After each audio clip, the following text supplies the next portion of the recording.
तो दोस्तों हाजिर हूँ हर सुबह और हर शाम की तरह लेकर देश और दुनिया की तमाम खबरें। नमस्कार दोस्तों, आप सभी का स्वागत है हमारे चैनल पर। तो हमारे इस चैनल को सब्सक्राइब कर लीजिए ताकि आप कोई भी खबर कभी भी मिस ना कर पाएं। आज के इस वीडियो में जानेंगे कोरोना वायरस का देश में कहर, कितने लोग हुए पीड़ित और कितनों की अब तक मौत। देश में फिर से लौट रहा है लॉकडाउन। आज से इन शहरों में लागू होंगी पाबंदियां। राजस्थान में सियासी गर्मागर्मी जारी। गहलोत को सीएम पद से हटाने पर अड़ा पायलट गुट। चीन से डील के बाद ईरान ने दिया भारत को बड़ा झटका। चाबहार रेल परियोजना से हटाया। WHO की चेतावनी, अभी बद से और बदतर होगा कोरोना वायरस। दिल्ली में गर्मी का सितम जारी। 8 राज्यों में भारी बारिश की चेतावनी। दिल्ली में 81 रुपए के पार बिक रहा डीजल। जाने पेट्रोल का क्या है हाल। 7 साल के उच्चतम स्तर पर पहुंची सिल्वर। जानिए कितना बड़ा गोल्ड। चलिए जानते हैं आप खबरें विस्तार से, लेकिन उससे पहले वीडियो पसंद आ रही हो तो लाइक जरूर कर दें। भारत में कोरोना वायरस का कहर जारी।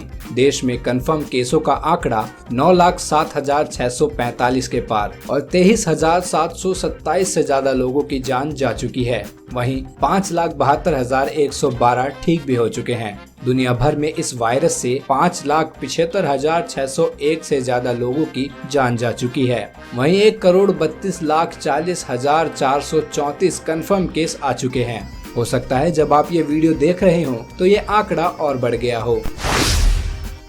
देश में कोरोना के मामले 9 लाख तक पहुंच चुके हैं और अब एक बार फिर से लॉकडाउन का दौर लौटता हुआ दिख रहा है।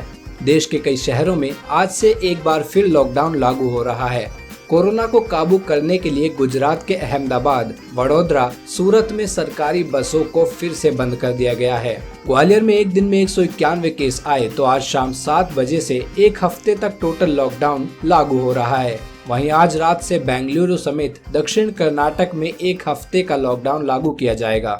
महाराष्ट्र के पुणे और पिंपरी चिंचवाड़ा में आज रात से 10 दिनों का लॉकडाउन लागू हो रहा है। पुणे में 14 जुलाई से 23 जुलाई तक लॉकडाउन लागू रहेगा।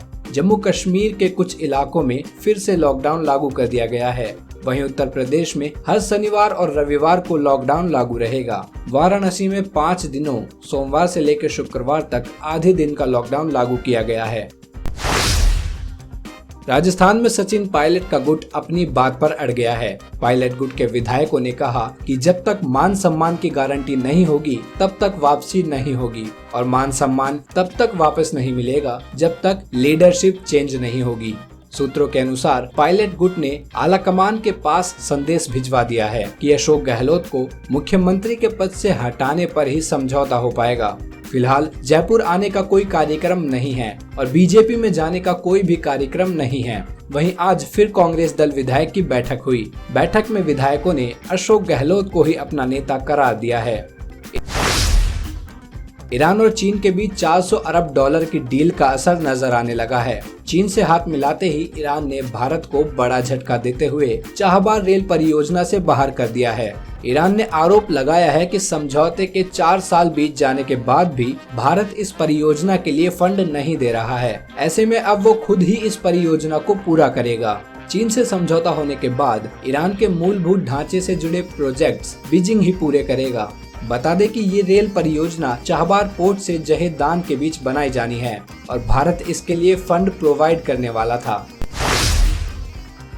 बिकरू गांव में 8 पुलिस कर्मियों की हत्या के बाद उनसे लूटे गए AK-47 और इंसास राइफल की बरामदगी कानपुर पुलिस ने कर ली है। ADG law and order Prashant Kumar ने मंगलवार को ये जानकारी दी। कानपुर पुलिस लाइन में एक प्रेस कॉन्फ्रेंस को संबोधित करते हुए ADG लॉ एंड ऑर्डर ने बताया कि 2 जुलाई की रात 8 पुलिस कर्मियों की हत्या के बाद लूटे गए असलहों की बरामदगी के लिए कई टीमें लगाई गई थी। इसी क्रम में विकास गैंग के फरार चल रहे 50,000 के इनामी शशिकांत को गिरफ्तार किया गया है। उसकी निशानदेही पर विकास दुबे के घर से पुलिस को AK-47 और 17 बुलेट्स को बरामद किया गया है। शशिकांत के घर से भी लूटी गई इंसास राइफल और जिंदा कारतूस बरामद की गई हैं। बिहार में कोरोना के संक्रमण का दौर लगातार भयावह होता जा रहा है। इसी कड़ी में बिहार बीजेपी के 75 नेता कोरोना पॉजिटिव पाए गए हैं। जिन नेताओं को इस बीमारी ने अपने गिरफ्त में लिया है उसमें संगठन के महामंत्री नागेंद्र जी, प्रदेश महामंत्री दिनेश कुमार, प्रदेश उपाध्यक्ष राजेश वर्मा, राधा मोहन शर्मा समेत बीजेपी के कई सीनियर लीडर शामिल हैं। बिहार में संभवतः ऐसा पहली बार देखा जा रहा है कि सियासी गलियारों में इतनी तादाद में कोरोना पॉजिटिव केस सामने आए हैं।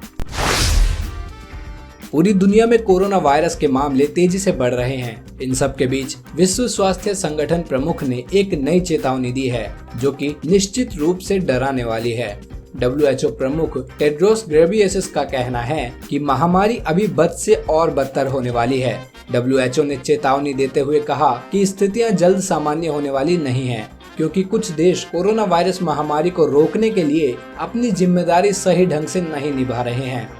टेड्रोस ने कहा कि अगर स्वास्थ्य दिशा निर्देशों का पालन सही ढंग से नहीं किया जाता तो ये संकट और बद से बदतर होता जाएगा। आज देश में पेट्रोल डीजल की कीमतों में कोई तब्दीली नहीं की गई है। दिल्ली, मुंबई और चेन्नई में पेट्रोल और डीजल के दाम सोमवार के समान हैं।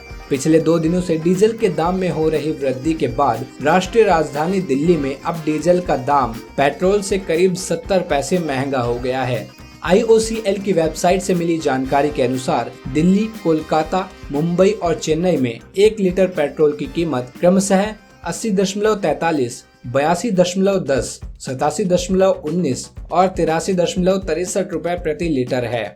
वहीं डीजल की बात करें तो इन महानगरों में इसका दाम क्रमशः 81.5, 76.17, 79.27 और 78.11 रुपए है। असम में बाढ़ से तबाही जारी है। पूरे राज्य में हाहाकार मचा है। हालांकि मौसम विभाग के मुताबिक मानसून ने अपना रास्ता बदला है और वो अब दक्षिण की ओर तेजी से बढ़ रहा है। स्काईमेट वेदर रिपोर्ट के मुताबिक मुंबई में 16 जुलाई तक भारी बारिश होने की संभावना है। इसे लेकर चेतावनी जारी की गई है। हिमाचल में बारिश को लेकर अलर्ट जारी किया गया है। मुंबई के अलावा अगले 24 घंटों में बिहार, ओडिशा, पश्चिम बंगाल, सिक्किम, असम, तमिलनाडु और आंध्र प्रदेश के कुछ हिस्सों में भारी बारिश हो सकती है। साथ ही गुजरात में भी कई इलाकों में भारी बारिश हो सकती है। छत्तीसगढ़, मध्य प्रदेश, उत्तर प्रदेश, केरल, कर्नाटक में मानसून की रफ्तार सामान्य है। यहाँ मध्यम बारिश के आसार हैं। उत्तराखंड, पंजाब और हरियाणा के कुछ जिलों में हल्की बारिश हो सकती है। दिल्ली में लोगों के लिए बारिश का इंतजार लंबा हो सकता है, क्योंकि आज मौसम के शुष्क रहने की संभावना है। सोमवार को चांदी भारतीय वायदा बाजार में 7 साल के उच्चतम स्तर पर पहुंच गई है। घरेलू वायदा बाजार में चांदी का भाव 2013 के बाद पहली बार MCX पर 53,000 रुपए प्रति किलोग्राम के मनोवैज्ञानिक स्तर के पार चला गया है। वहीं दूसरी ओर सोने के दाम में भी तेजी देखने को मिली है। वायदा बाजार में कल सोने का अगस्त अनुबंध भाव पिछले सत्र से 263 रुपए की तेजी के साथ 49,126 रुपए प्रति 10 ग्राम तक पहुंच गया है, जबकि कारोबारी स्तर के दौरान सोने का भाव 49,265 रुपए प्रति 10 ग्राम तक उछला। जानकारों की माने तो सोने के दाम में धीमी ही सही लेकिन तेजी बरकरार रह सकती है। दोस्तों, इसी तरीके से आपके लिए हर सुबह 6 बजे और शाम 7 बजे ये खबर हम यूं ही लेकर आते रहेंगे। तो इन सारी खबरों के साथ आपको किस खबर के बारे में क्या है कहना, क्या है आपकी राय, प्लीज शेयर करें। साथ ही अगर आपने इस वीडियो को पूरा देखा है तो प्लीज अपना नाम हमें कमेंट करके जरूर बताएं, ताकि हमें पता चले कि आपने इस वीडियो को पूरा देख लिया है। आपको खबरें अच्छी लग रही हैं, आप इन्हें पसंद कर रहे हैं तो प्लीज कमेंट बॉक्स में हमें लिखकर जरूर बताएं।